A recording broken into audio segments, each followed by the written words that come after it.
and more crucially, we've got corrosion down there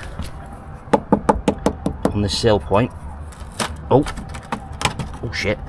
Yeah, right.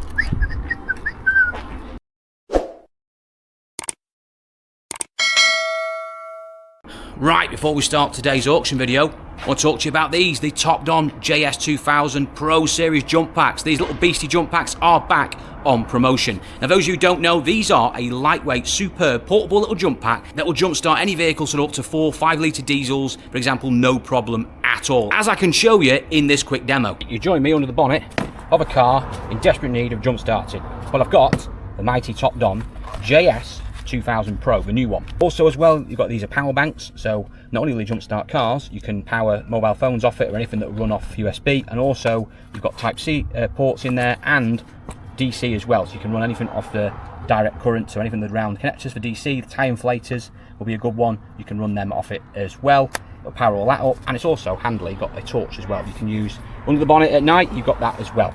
So how to jump start a car? Well, we've got one here that's flat dead. Let me show you it's dead first. Got the ignition key in, flat as a pancake, but no worry, because we've got the mighty Top Don JS2000 Pro, which is 2,500 amps of power capacity. We can start this up multiple times. Right, so you've got your base pack and then obviously your leads. Top of there is where your leads go in, and the port there, whack that in. You haven't got to worry about these touching or anything like that. These are completely safe. These will not spark or anything like that, so you're completely safe, you're not going to cause any damage. Also as well, if you put these on wrongs, they've got surge protection, so you can't get it wrong, you can't destroy your car or your battery or anything like that, so don't worry. Pop it on the terminals, obviously red on positive, black on negative. And then, this one's completely flat dead, we're going to use the boost button facility. Normally, if you just left it on like that, if you add a bit of charge in it, it will draw what it needs. But when it's completely flat dead, you need all that ampage, so you basically press a little button on the side here, you'll get a click, that'll tell you everything's ready to roll, and we'll go fire it up. And she's fired up, never in doubt. So as you can see there, starting that vehicle up, flat dead in seconds, no problem at all. And it'll do that multiple times. Now, these are usually retailing now at just shy of £100. However, with our promo code on screen now, you will find the cheapest price available out there. Just a shade over £70 and a few pence by using our promotion on screen now. Plus, if you're looking for something bigger, then check out the JS3000 series. This is a 3,000 amp monster jump pack. Compare this to rivals out there, about £300 the equivalent rival is out there. This one retails at just a shade under £130, but with the promotion on screen now as well, you can get that down to £117. Again, the cheapest price in the market for this jump pack. So I say both offers are on screen now for the 2000 Pro or the JS3000 series, but they are only going to be on offer for a very limited time. So make sure you take advantage of them now, because we don't know when they're going to be back on offer. Links are there in the description. Make sure you use our links. It's very vital that you use our links in the description, because you're making sure you're getting them from the correct distributor in the UK with your warranties and guarantees. Plus, anyway, they are the cheapest price, so what is the point going anywhere else? Get the cheapest price today by using our links in the description to get hold of your fantastic JS series jump packs. Morning all, welcome back to the Car UK channel. Right, this morning, this bank holiday, we are off to a auction, which on a bank holiday, when I should be on a day off, the wife is not too happy about, but needs must, because, well, we're in trouble. We're in really big trouble, because I've been selling that many cars over the last couple of weeks, which is great news, but I've got literally nothing to replace them with. Usually we sell 5 cars, we've got 5 more in the background we've bought that week to replace the numbers. However, over the last few weeks, we've been struggling to buy stock, really struggling. And that is for 2 reasons. One is the market has gone really competitive on the types of vehicles that I buy, so everyone's trying to buy the cheapy stuff at the moment, particularly if it's really clean.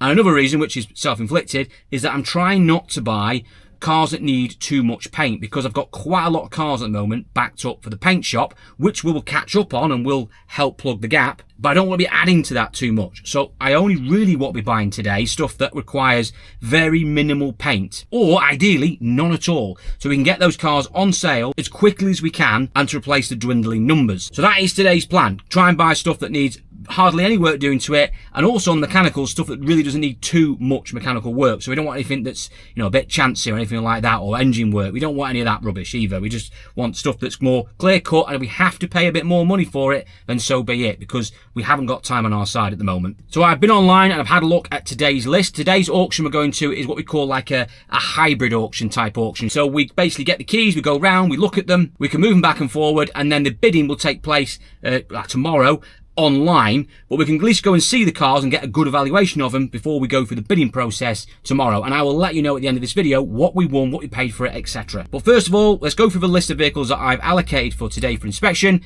have a look around them, and hopefully, fingers crossed, we win some cars. So let's get ourselves down there.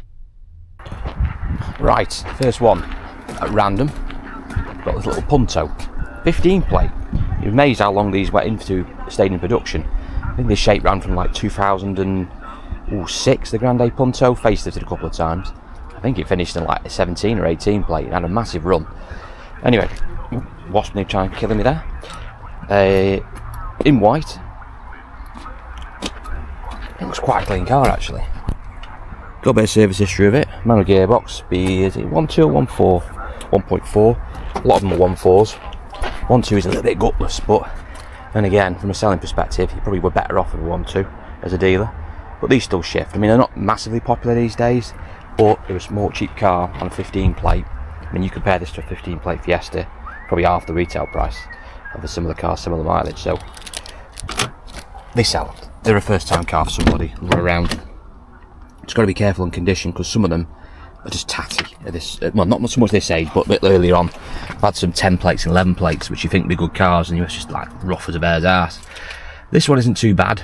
So we got like this very strange, don't know what material that is, but it's good quality, whatever it is. And then 5-speed manual. Start her up.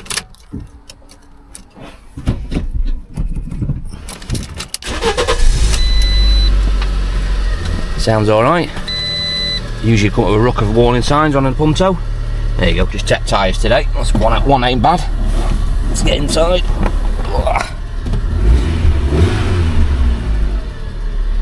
It don't seem too bad. I mean, the engines don't really phase us, because 1.4 is an old fire engine. Been around since the dawn of time. It's got a clutch. We got reverse. So the basics are there. It moves. Let's pop the bonnet.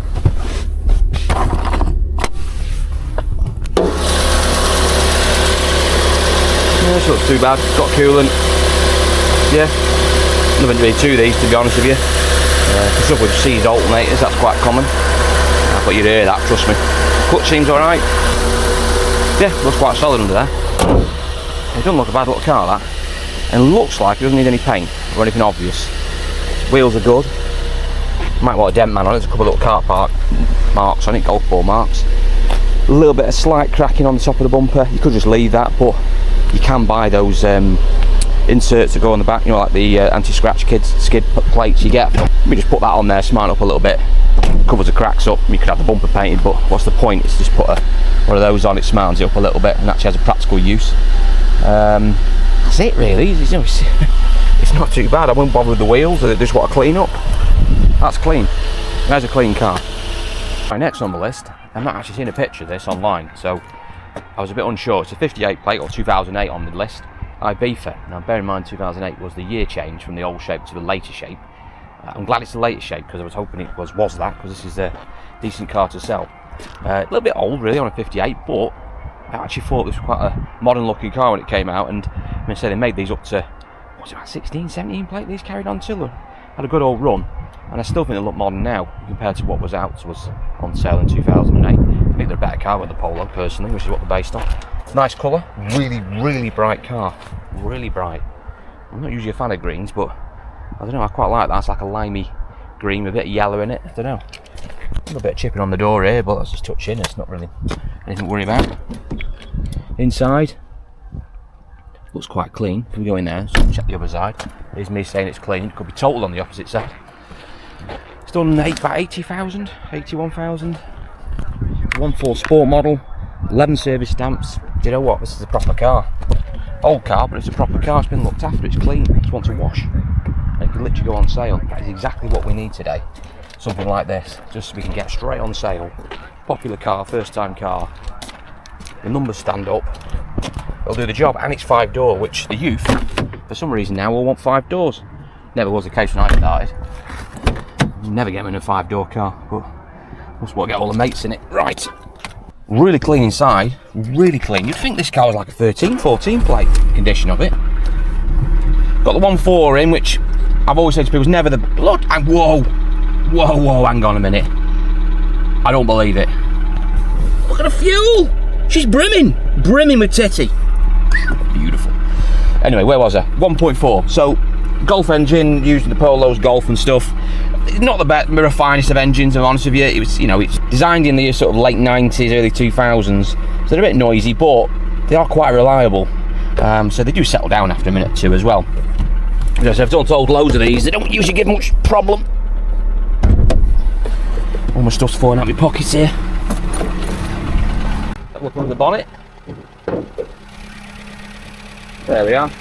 That's not too bad. Looks like it's had a alternator on it, or at least an alternator pulley on it recently. Coolant looks good. Yeah. Check the oil in a sec, but that looks really clean under there. Settling down a bit now. So never most of the finest of engines, the 1.4, but it was alright, did its job. We do 1.2s of these as well, which probably are a little bit more popular, but most of them have come across the early ones are 1.4s for some reason. But there we are. So it's a clean little car that, it'll make a nice thing. Right, next to each other handily, which is Fiesta and Peugeot 207. And I'm not sure on the 207 because I get a bit picky on these now, they're getting a bit old that. So if I do buy one, it's either got to be really low mileage, preferably a 1.4 petrol or a diesel, like this one's a diesel, and ideally late on as possible. They ran these up to, I think 12 or 13 plate they finished on.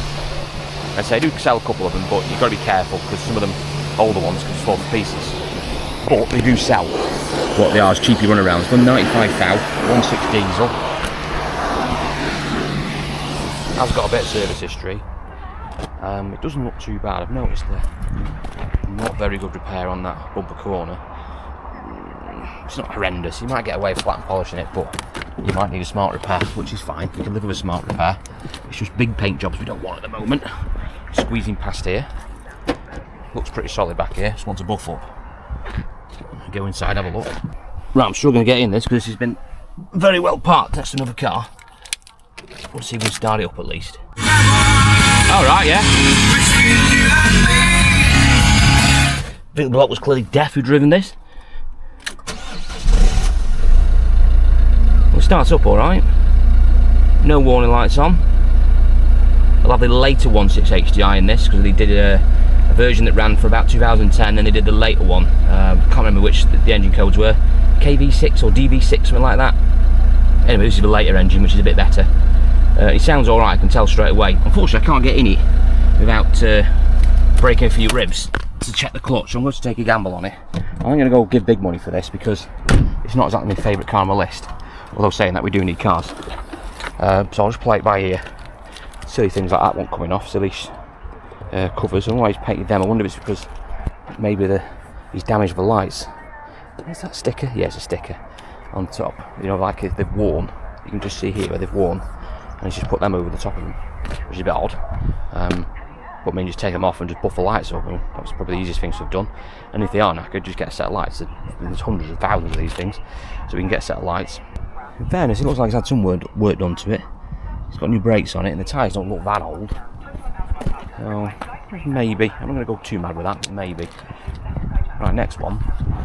Well, it lets this down. It's red. Well, let's give it a chance. So it's a Z-Tac Fiesta. Ooh, is it 1.2 or 1.4? It's got a very, very dull wing. Let's see if this comes back. Yes, it will come back. I want to buff up. Saying that though, I've got a bit down here. A bit of rot there, that's unusual for one of these to go there. Look, it's chipped off there and got a bit of scab behind it. Potentially looking at a smart repair on the arch. You've got a nice arch to work to there without having paint too much. It's red, there was a bit of a bugger to match up. We've got a ding down there in the wing. I'm not sure about this. Do you know what, I'm not feeling it. No, we'll leave that one. Right, next one is Fabia, which already is starting to look a lot worse than it does in the pictures. It's a 1.6 diesel. I do like these Fabias, but they're very difficult to buy. They hold the money really, really well. This one's done 74,000 miles, only on 2 owners. Sorry, you only had 2 owners, should I say. And it's a 1.6 diesel. We go like the wind. But we've got a massive scratch on the bonnet. I don't think you get that out. It's a little bit deep in the middle there. I mean, you could try and rub and buff a bit of paint into it and rough it off, and you dull it, but I don't think you'll get it out. Plus, it needs bumper corner doing anyway. It means I have to go to the paint shop who wants a bonnet. Steering wheel wants a refurb or a replacement. It's a bit, got leprosy or something. We've got no steering, so electric steering columns, motor's gone. So that's made our decision very easy for us. We don't want any cars like that at the moment. They wanted paint anyway, so sadly, a no. Next one, Corsa. This is in a Corsa D. We've been buying a lot of Corsa E's recently, but we'll still buy the D's. Because they're coming a bit handy money now, and the good sellers. This one wants a clean up, it's a bit messy. Old birch had a shit on it. A few little mark scuffs and that. But, good news, done 79,000 miles, and it's only had one former keeper. I say it's a little bit, you can't quite tell here, but there's a few little light scratches down here and scuffs, but they'll all come out. You can see straight away they're going to be moppable. You can't really tell properly, but it is a straight car mop so far. Let's have a look at the other side. Again, right down there, a few little light marks. Then we've got a big scratch in the door, and that's been nail in it. That's deep. You've got to paint a door. Now it is black, so you probably get away with doing like just the door, so like edge to edge we call it. Other colours sometimes you have to blend them. You might get away with that black. So let's not dismiss it just yet, because that might not take too long to sort out in the old paint queue. And there's lots of other things that go wrong with Corsas this sort of era. You've got to be careful of time chains, you've got to be careful of oil pump problems as well, and the odd egg gasket issue. Yeah, that wants some work. Wasn't the chain that noise, that is the water pump by the sounds of it. Let's have up the bonnet. Well, plus now it has got over half tank of fuel in it. Can't be a bit of titty.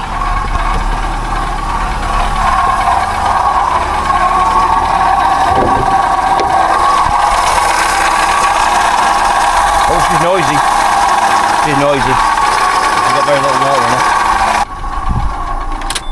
Let's turn this off a minute. Right, so what we're hearing there is a dry water pump. And by the state of the water bottle, hardly any water in here. This has been probably pissing out water from the pump. The risk is have they damaged it. Plus I could hear in the background as well a horrible tapping noise. It didn't sound chainy, it sounded hydraulic followy. What can happen with these is the oil pumps, like a pulley, like a 50p piece, they can shear over time and they cause bad oil feed to the top of the engines, and that can cause all sorts of problems. It sounded like we've got an issue there, or the other clicking noise you can get, which sounds a bit hydraulic-y. Could be something simple like that purge valve there. Sometimes when they go wrong they click, make horrible noise. It could be that actually, I'm not sure. Let's have a look at them there. There's quite a lot of oil on the top of that cam. Usually they dry up this end if they're getting oil restricted. It's probably that purge valve that could hear clicking, so maybe it isn't as bad as I thought. But you don't know, someone's overheated this. It could be boiled over. So it's a big gamble. So if you're going to buy it, you're going to have to be, you've got to be careful what you're bidding on it. You've got to leave some money in it in case it's a disaster. And do I want that? I'm not sure.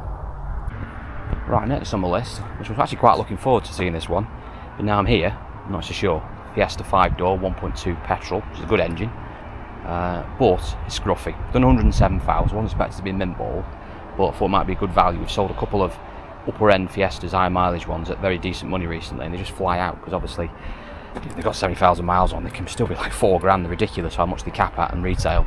This one's got a flat tyre, scratch on the door. I've just started it up and it doesn't sound the best. The engine's fine, but it's a noisy water pump or something. It's horrendous inside. I mean, the guy is just like, I mean, other than literally defecating in it, he couldn't have done much more to make it horrible inside. It's just awful.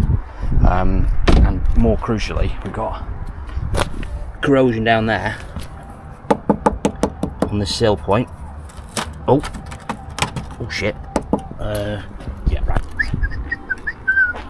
Yeah, so it's rotten as well on that sill, so you know we have to cut that section out, put a piece in, paint it. Look, it can be done. I won't be afraid doing it if the money's right, but it's a horrible car anyway, so why would you bother?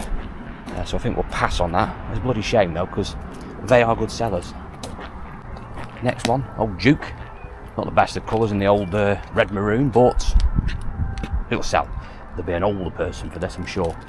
On the 61 plate, it is a petrol. I've bought a lot of diesel ones of these recently, but this is a petrol, which is good, the 1.6. You don't buy the 1.2. Don't think they made the 1.2 on this year, in fairness, but I think it was a couple of years later. But yeah, don't buy the 1.2. 1.6 petrol will do the job. It's probably not going to be as fuel efficient, but it won't break down on you, unlike the 1.2. Paint-wise, I've just noticed on this door, we've got a marked dent here.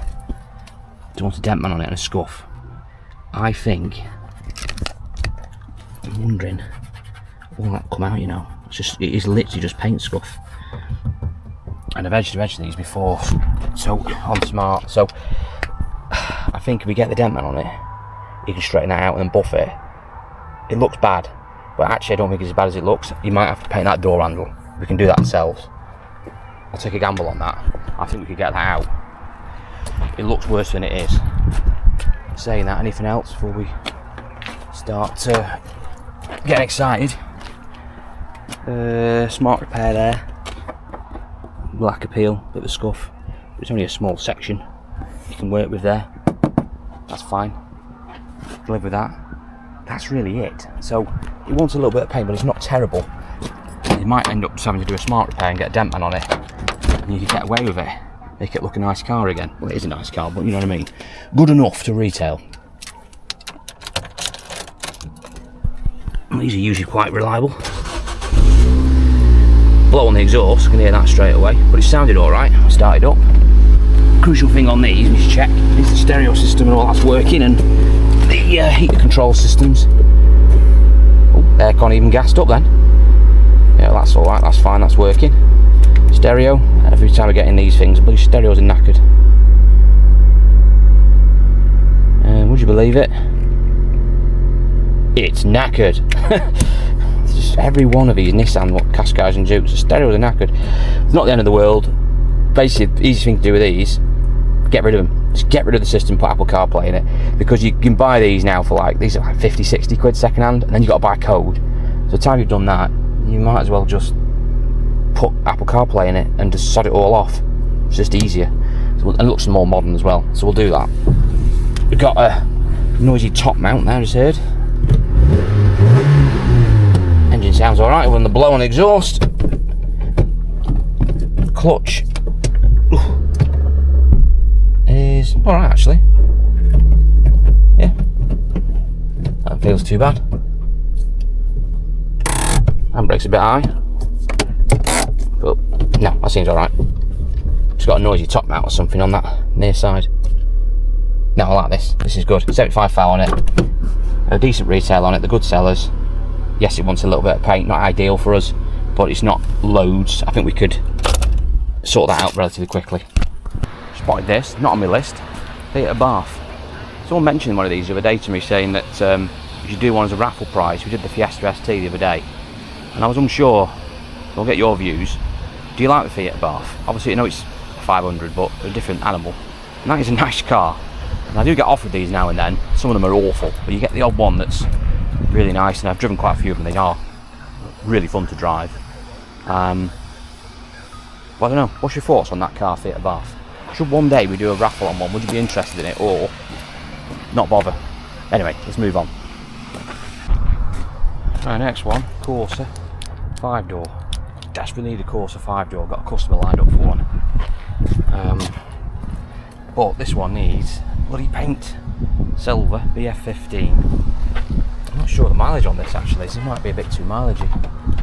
No, it's 101, so it's probably not going to be for the customer I was thinking about actually. So it's just going to be general stock. It is a Corsa. It's SRI, it's 1.4 I imagine. It's an SRI? Yeah, 1.4. We did do a 1.2 SRI in these, but quite rare. So it's just general stock. It'll be very cheap, probably the cheapest one we're ever going to sell. Inside doesn't look too bad. Door wise here, let's paint needed. It looks quite deep that. Yeah. So I think you get rid of that, but you're gonna have to. Yeah, you're gonna have to paint that door. Which is a shame because silver is an absolute bar steward to match up. Let's look at the opposite side. Not too bad down there. Wheels a bit flat. Black, aren't they? Want redoing. Brighten up a little bit. So a door. If it was the right money, we still might have a go. Let's have a listen to it. Let's not just sack it off just yet. There's a bit of refurb on the steering wheel. We'll do them ourselves. Low tyre pressure light on. I can't move this unfortunately because there's a big daft Fiat 500L in the way. No chain noise. Feel a bite point at the clutch. Fucking radio on again. Shut up. Clutch is good. Feel a bite there. They're not renowned for gearbox issues either or anything like that, so I'm not too worried about that side of it.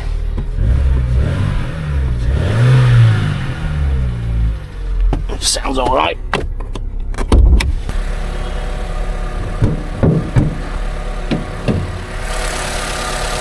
In the bonnet. A little bit low on the water. It's scruffy underneath there, but it's not screaming out horrible. It's a bit low on coolant. Usually leak on the housings and stuff. There doesn't seem to be anything there. I don't know. Doesn't seem anything too obvious wrong with it. Breather that is with full dipstick out. It's not a bad car really, it's just a bit. It's what it is, isn't it? It's 100,000 miles, so it just looks scruffier than you would probably expect it to do. Would it be cheap? It'd be the cheapest one I've probably ever sold. And they do sell these, and there'll be someone who just is on a budget, wants a Corsa and doesn't mind the fact that it's done 100,000 rather than buy one that's done 70,000, which is where you probably should be buying one really at that marketplace, spending an extra 600-700 quid. But horses for courses.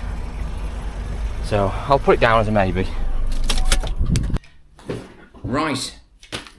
How did we get on? So it is now the following day since filming, and the auction has now concluded. Now actually yesterday I did actually see quite a lot of vehicles, and I've only just put a handful in this video. There are more cars that I viewed that day at that auction, and I say we'll put that into another video in probably a few days time for you to have a look at, so you can check out part 2 how we got on in that half of the video.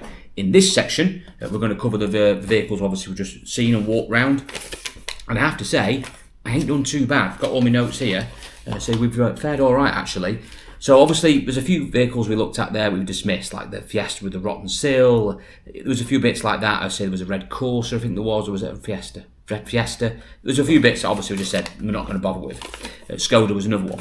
However, the ones we did finalise in the end we started off with the Punto. So the first car we saw with the Grande Punto on the 15 plate did manage to secure that. So I'm really pleased with that one because that really didn't need hardly any paint. It was in good nick, and it's also back here on site now. Been out and drove it, and it drives as well as I thought it would do. So it drives excellent, and we got it for a decent price. Picked it up for, well, with all the fees, it comes in at just over £1,850. So not the cheapest car in the world, but at that money, I'm happy with that. Retail on it's somewhere around 32 to 3,500 quid, depending if you use Cap or Auto Trader. So there's a decent margin in that. There will be quite a bit of prep probably to do on that, general servicing, stuff like that. However, I don't think it's going to need loads because it does seem alright in fairness. Maybe a little smart repair, which I did actually miss one of the corners, but that's by the by. That I can live with a little smart repair. That's not too bad. It's not going to be queued up for weeks waiting. That's what I didn't want to happen. So very happy with the Punto. Then we moved on to the little clean Ibiza. Bit old, but it was a clean car. And yes, again, I had to pay a bit more for it than I wanted to. I gave just over 1,300 quid for it, about 1,350, 60, somewhere around there. It was with the fees. But again, I'm happy with that. Probably got a retail of around 2.5 grand. There's not a lot in it. You probably have to spend a few £100 on it, just in general servicing. You don't really need a belt, all types of things like that. We'll weigh that up as it goes through, but it's a cheapie. It's going to be a quick sale. It looked a clean car. It's now back here. It is a clean car. We're quite pleased with that again. So that will probably sell really quickly once we get that on sale in the next few days. And that is what it's all about. Moving on, we then also looked at the 207. I wasn't fussed at that 207, whether we bought that or not. I wasn't going to pay fortunes for it because I'm getting I'm starting to fall out with 207s. I'm honest with you. They're starting to get a look, I call them old hat, which means they're just sort of falling away from being desirable, really, on any level. The exceptions are diesels seem to do all right. I've sold the odd auto, but I don't really like selling the autos because generally they have the mini petrol engine in them or the Prince engine, which is not the best, but I have sold one or two if they're low mileage. Or the 1.4 we call TU engine. Now the diesel, like this one, fine. I don't mind selling them. It's 11 plate, so it's quite a late one. And it was clean. Didn't seem anything wrong with it. Picked it up with the fees, 750 quid, which is cheap, which makes it another cheapie. We struggle to have those cars in around the £2,000 mark, something that we can get right for someone, 12 months MOT, service it, belt it if need be, anything needs we can do. We don't make fortunes out of them, but they sell really, really quickly. Now that car isn't here yet, but I will let you know probably in a future episode in a pitch update how we got on with that one going through the workshop. But I'm pretty confident we should be able to turn a nice little tidy profit out of it. And again, it was clean. It really didn't need much work doing to it. Next one was the Corsa D. Now I was a bit unsure about this one because, well, it looked like it's had some problems, shall we say. It got a noisy water pump, didn't have much coolant in there. Look, we could fix that car, no problem. I wouldn't be that worried about fixing it up. Even it had some major, like even egg gasket failure, we could still sort that out. But then again, it could have been something really straightforward. It might have just wanted a pump in it. I might have a leak somewhere. We could get that all sorted in a day and it could be absolutely perfect. It was a gamble car. I just decided actually it wasn't worth the risk because by this point I'd already won 1, 2, 3 other cars with a few of them more to go. Do you know what? It isn't worth the risk. We've already got a few in the bag. Let's not just go and do something silly and take a gamble on something like that. So I decided just to leave it and move on that one. The next car on the list was the Nissan Duke. Now we actually looked at a couple of Dukes. So I'll cover the other one in the next video. Very similar cars actually, they're both the same colour, which is a bit confusing. But this one is the one you've seen today in this video, and it's a 1.6 petrol. It needed the lacquer doing on one of the bumper corners. It's a smart repair, and it had a bit of a mark in the door, which I'm hoping the dent man will sort out for us. Be able to fix that up, get rid of the scuff marks, and it'd be all right. If it's not, then I'm painting the door. It's as simple as that. I'll take that if need be. But ideally, I don't want to be doing that. If I can, I want to try and avoid painting the door. I think we can make a car out of that without having to go to the paint shop. So it'll just be a smart repair and just get the dent man to basically work his magic on that one. So say I've took a little bit of a risk on that, but we got it at handy money. 1,600 quid I paid for that car with fees, which I'm over the moon about. Retail on that probably somewhere in the region of around £3,500. We say we can sell them all day. It's a petrol one, which I'm happy with. I don't mind the 1.6 petrol. It had decent mileage. I think it was about 70-odd thousand. And yeah, the colour's probably not the best of colours for a Duke, but it isn't a terrible colour. And I've sold a few in that maroony colour, and they seem to fly out the door. So I think we'll get rid of that pretty quick. I'm just hoping that we don't have to end up taking that to a paint shop and we can deal with it sort of on site. So we'll see on that one. I'll let you know in a future update. The next car on the list I bought was the Corsa E. Now, basically, just forget everything I've just said to you about trying to avoid paint, because that is a car that there's no way that can be done on site. That would have to go to the paint shop. So I basically sort of semi-dismissed it. In my head I said, right, unless it does less than £2,000 all in, so i.e. with me fees, it's coming at less than £2,000, I don't want it. I was expecting it to do slightly more than £2,000, but it didn't. It actually did just over 1,800 quid with fees, which did surprise me. So I had to get bids in quick, and I decided to buy the car. Was not expecting to buy it for that low money. Retail on that, I mean, it's a bit mileage. It's done literally just done 100,000, but we'll still get £3,500 for it. It'll be the cheapest Corsa E we've ever put on sale, and we can sell them like hotcakes, the Corsa E's. So I've decided that we're going to basically bank that one up. So what I mean is we're going to find somewhere to put it. It's not ideal. I didn't want to do that, but it is a no-brainer sale car. We will sell that within days. So I'm going to take the opportunity that I've got it very, very cheap, take the inconvenience of it as well, lingering around for a couple of weeks until we can actually get it on sale and deal with it then. Plus, as well, I've actually got another Corsa E, a pretty identical car with less mileage coming back today in the same colour, which we're going to put on sale. A bit more money, but we're going to try and see if we can sell that one first, and then we can use this one as that's going through the mill, through the paint shop, come back here and we'll get it on sale probably towards the mid-September or something like that. So I didn't really want to do that today, but when they're that cheap, the morals can go out the window. So overall, actually, on that list of vehicles we've just looked at today, we've ended up with what, 1, 2, 3, 4, 5 there. I'm really happy with those 5. I've got a few of them at a lot less than I thought I was going to have to pay. And overall, with the exception of the Corsa E, I think we can get them pretty much all on sale very, very quickly, which is what the aim of today's video was about. Getting stock that's not going to basically be sitting around for weeks waiting to get on sale. Quick turnaround cars. However, we also saw a lot of other cars and viewed a lot of cars at that auction, and I'm going to cover them, like I said, in a few more days in another video. So you can check out that video later, hopefully in the week, and you can see how I got on with those, so make sure you check that one out. Right, I'm going to wrap it up there. I hope you enjoyed this video. It gives you a bit of an insight into what goes on at looking at these cars and assessing them and stuff, and prices and stuff like that, and what you can end up buying them for. So let me know your thoughts in the comment section about what I bought today. Would you have avoided any of these vehicles? Were some of them I should have maybe looked at or thought again about? I want to hear your thoughts and comments, so make sure you do that. Thanks again, chaps. Also, don't forget as well, the Top Don offer is on as well. I think it's about the 10th of September, sorry. The links are in the description box below, where you can find the offers for both the JS2000 and 3000 jump pack. Thanks again, and I'll see you all in the next one.